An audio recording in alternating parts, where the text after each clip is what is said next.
So the first one is about trespassing in Asheville, North Carolina for journalism. This is an unbelievable story from Kevin Gosztola, the Dissenter. If you have not subscribed to this newsletter yet, please do. Give it a sub. It's free to subscribe, and then there's an annual or a monthly subscription fee, kind of like a Substack. Kevin was with Substack. He moved over to a platform called Ghost. That's the host of the Dissenter. There is no free option like there is with Substack, which is why I'm not over there, because you have to have a paid subscription in order to be a user, to be a publisher over there. Like, you can't have a free version, I don't believe, or like, I don't remember what it was, but there was something about Ghost that I wasn't crazy about their platform and their format.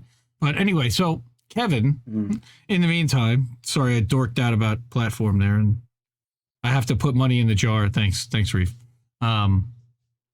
So Kevin picked up this article about North Carolina judge convicts journalists of trespassing. What?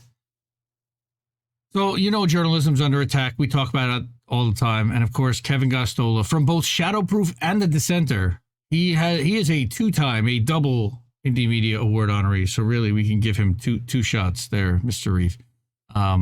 He's one of very few double honorees. Whitney has it for herself and Unlimited Hangout, and a couple others.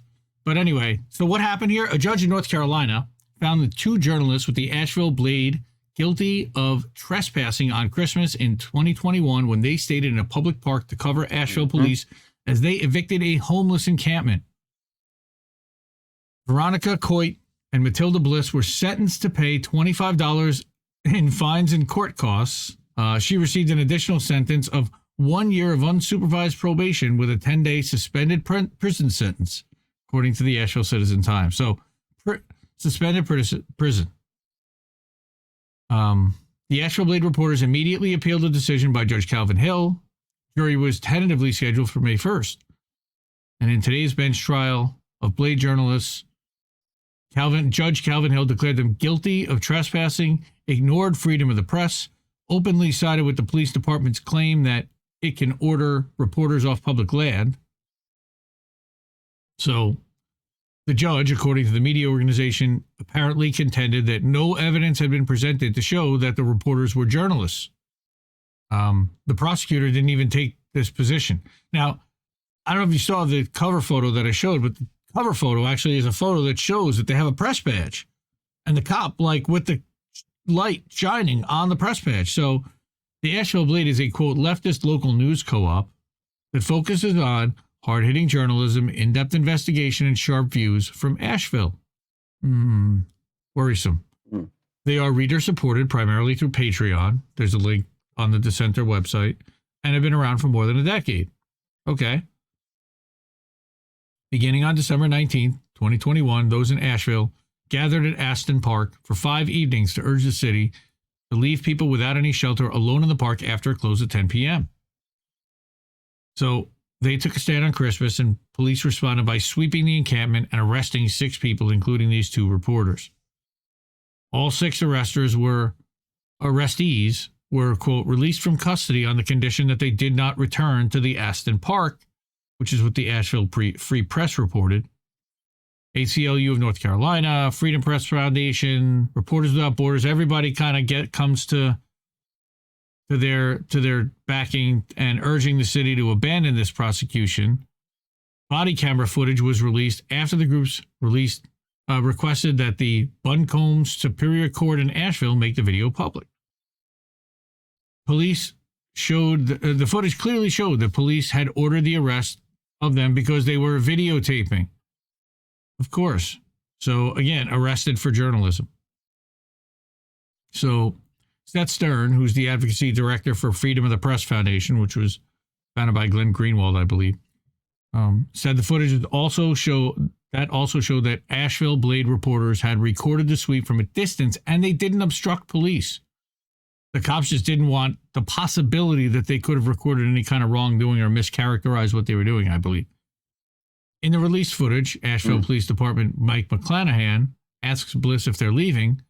Clearly, I have marked identification as a press, as a member of the press, she responds, to which the police lieutenant replies, clearly you're trespassing.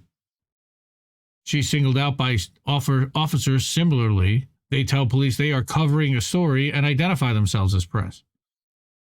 Quote, these two journalists were serving the public interest by documenting this event, and their presence is protected by the First Amendment, says Clayton Weimers, who's the executive director for the U.S. Bureau for Reporters Without Borders. That's RSF, by the way. I think if you look it up.